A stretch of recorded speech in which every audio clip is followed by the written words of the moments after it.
नमस्ते दोस्तों। Safety construction में जो स्पेशल केसेस की बात हो रही है उसमें ये एक केस है एयरफील्ड। तो नॉर्मली जो एयरपोर्ट होता है उससे कम कैपेसिटी या स्मॉल एयरपोर्ट कहा जाएगा, जिसको हम कहते हैं एयरफील्ड्स। तो नॉर्मली जब हम बात करेंगे नेशनल या इंटरनेशनल जो एरोप्लेन्स होते हैं और उसका जो ट्रैफिक है वो अगर ज्यादा होता है तो उसके लिए प्रोविजन होती है एयरपोर्ट्स की, और एयरपोर्ट्स के लिए स्पेशल गाइडलाइंस होते हैं उसके कंस्ट्रक्शन कंट्रोलिंग के लिए और उसके मेंटेनेंस के लिए।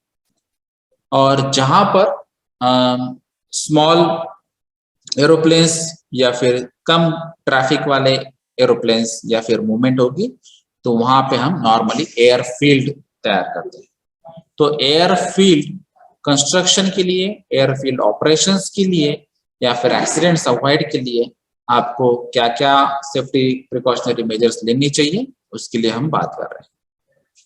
तो यहाँ पे जो भी ऑपरेशन होगा जो एयरपोर्ट्स पे या एयरफील्ड पे, तो उसमें मेनली आपको कंस्ट्रक्शन एक्टिविटीज के टाइम आपको ध्यान में रखना है कि जब भी आप एयरपोर्ट या एयरफील्ड कंस्ट्रक्ट करते हैं तो आपको हमेशा डिजाइन फाइनल करने के पहले बहुत बार रिव्यू करना नेसेसरी है।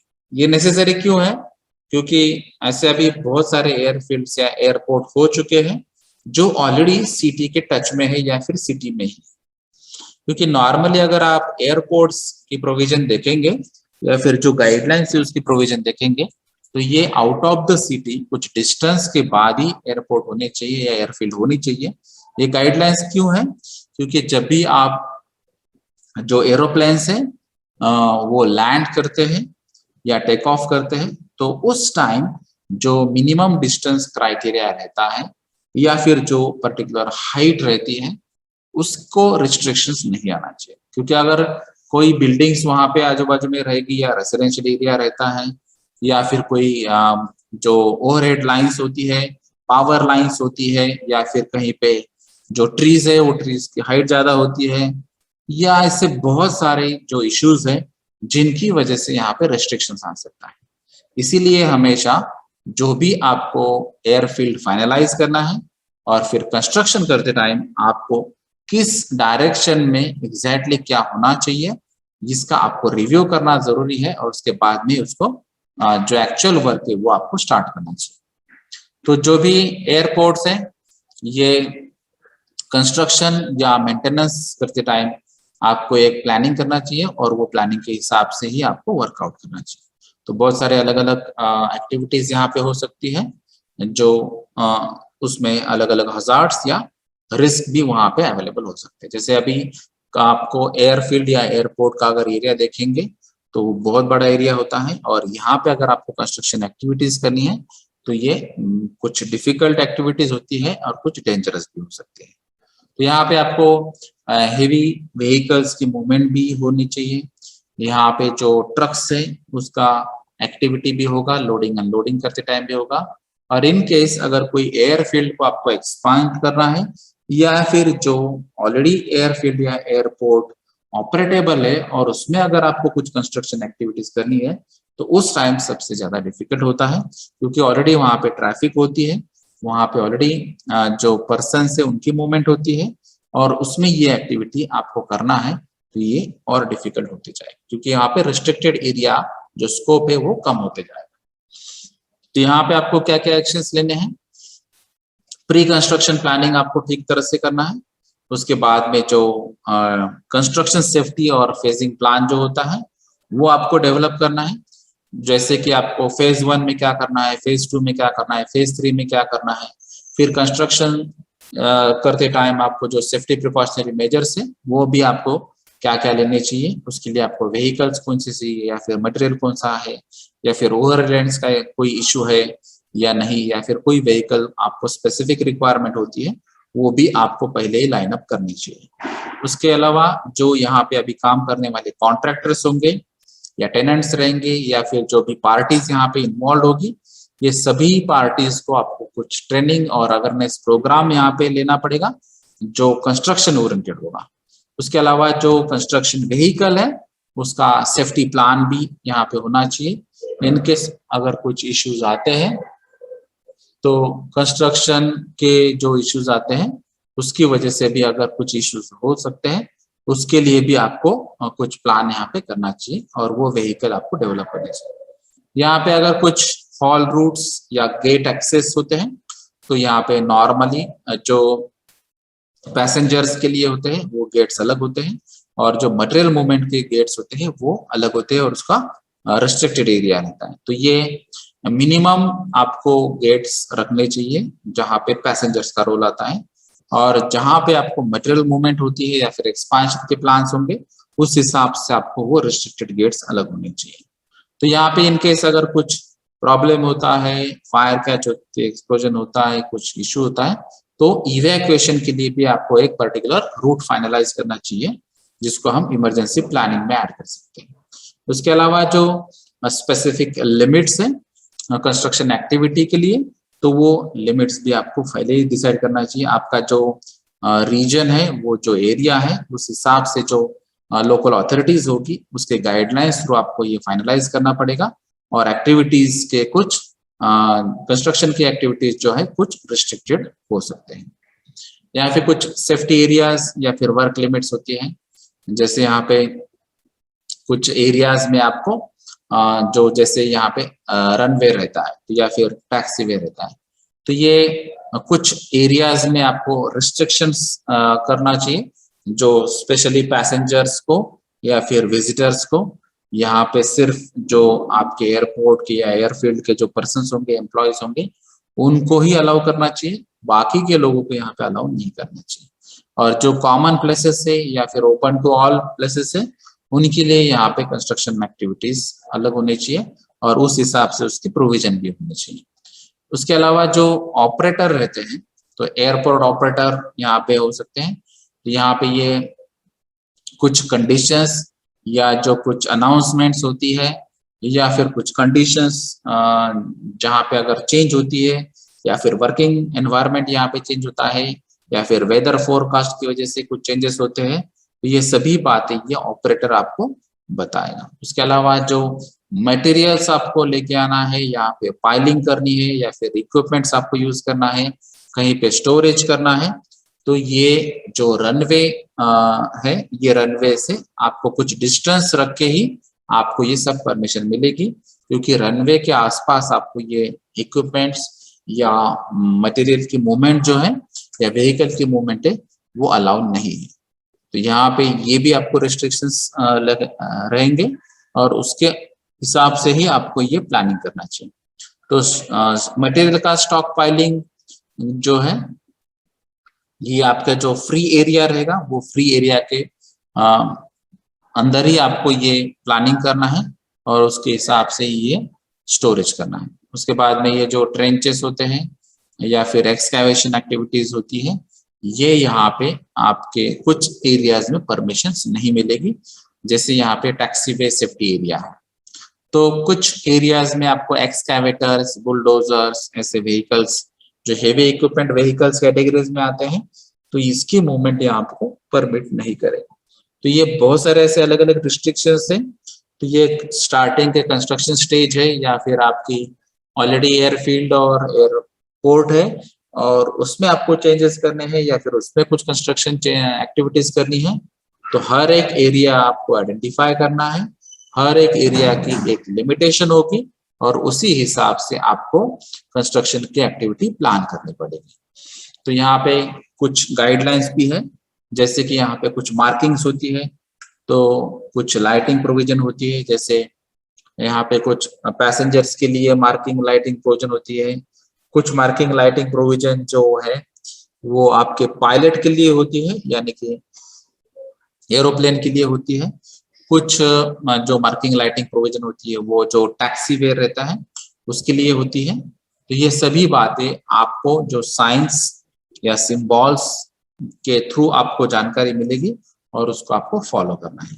तो कुछ कंस्ट्रक्शन एरियाज या ऐसे होते हैं जहाँ पे ऑब्स्ट्रक्शंस हो सकता है या फिर हजार्ड्स वहाँ पे प्रेजेंट हो सकते हैं, तो ये एरियाज जो है वहां पर भी वो प्रोविजन होनी चाहिए जो जिसको हम मार्किंग कहते हैं या फिर जो साइंस एंड सिंबल्स टेक्निक्स जो यूटिलाइज होती है वो।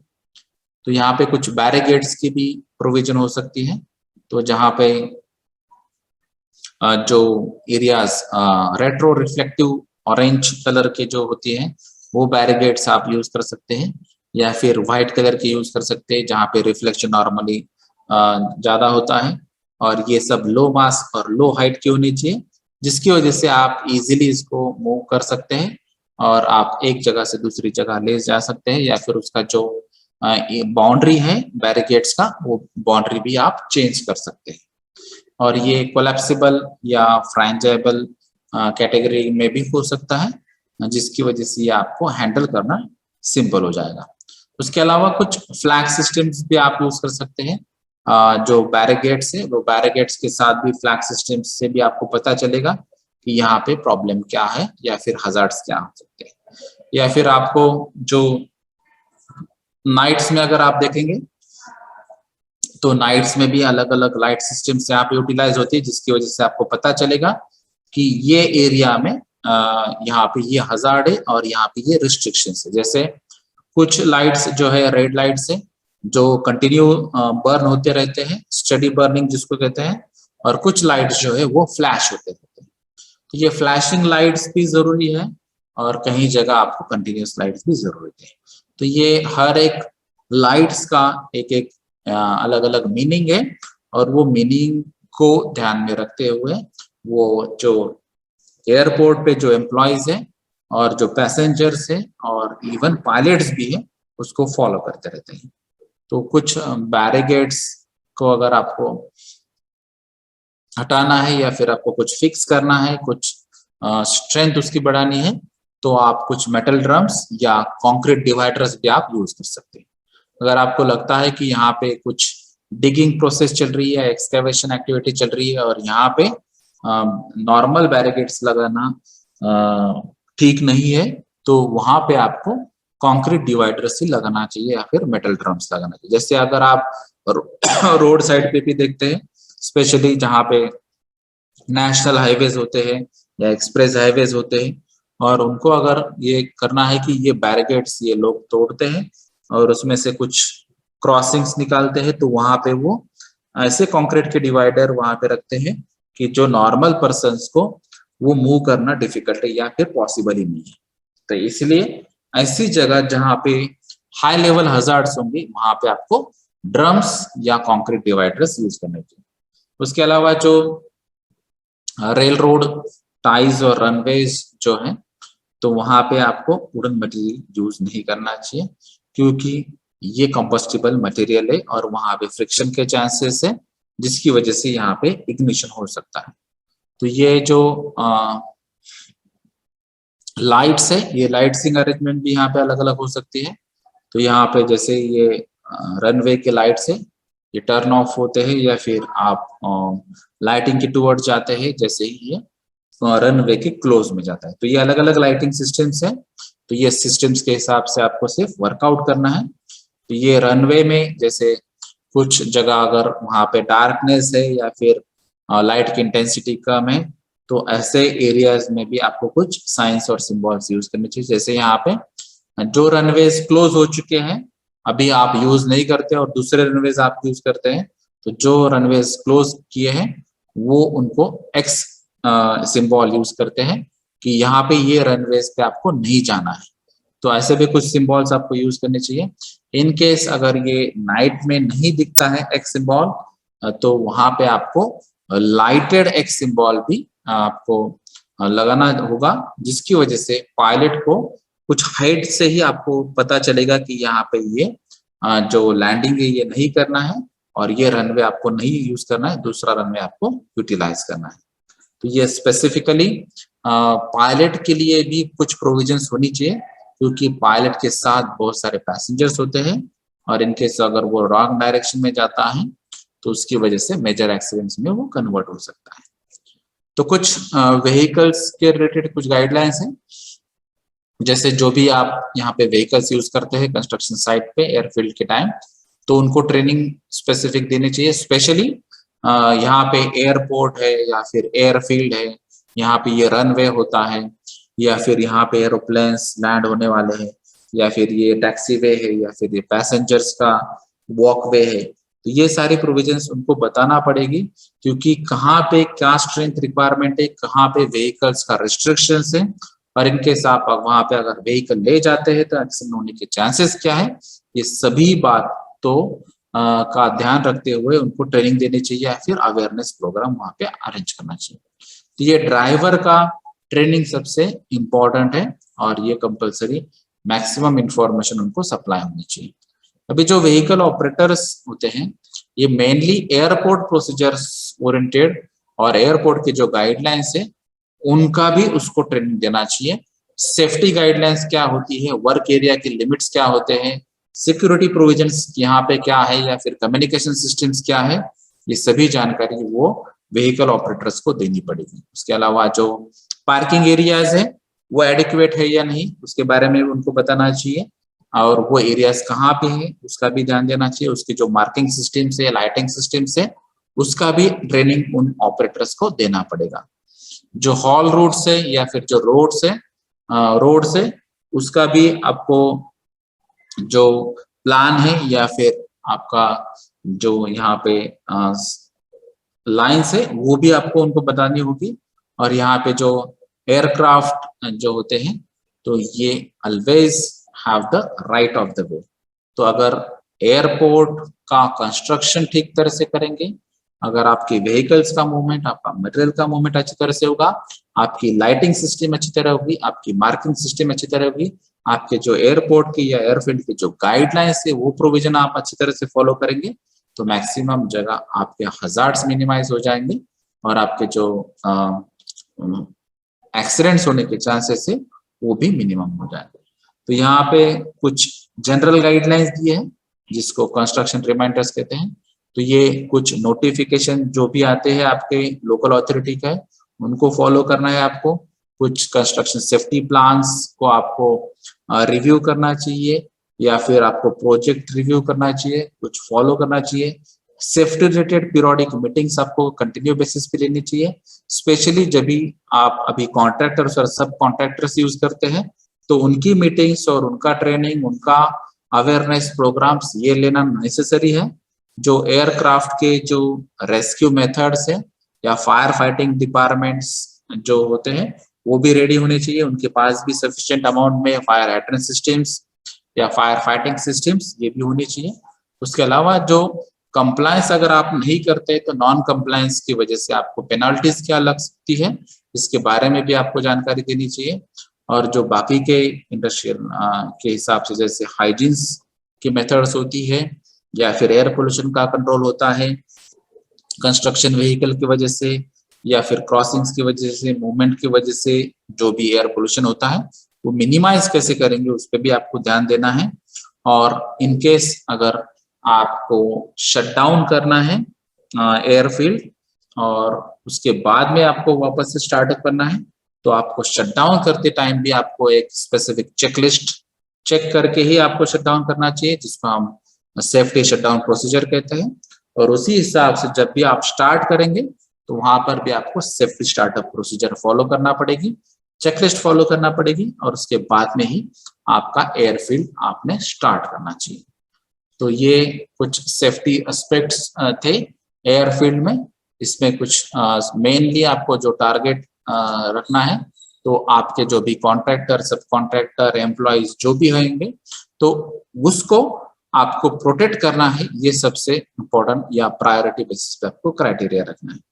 फिर उसके लिए आपको barricading provisions, lighting provisions, inspection provision, supervision या ट्रैफिक कंट्रोल की प्रोविजंस, ये बहुत सारी ऐसी प्रोविजंस जो है वो आपको फॉलो करनी होगी।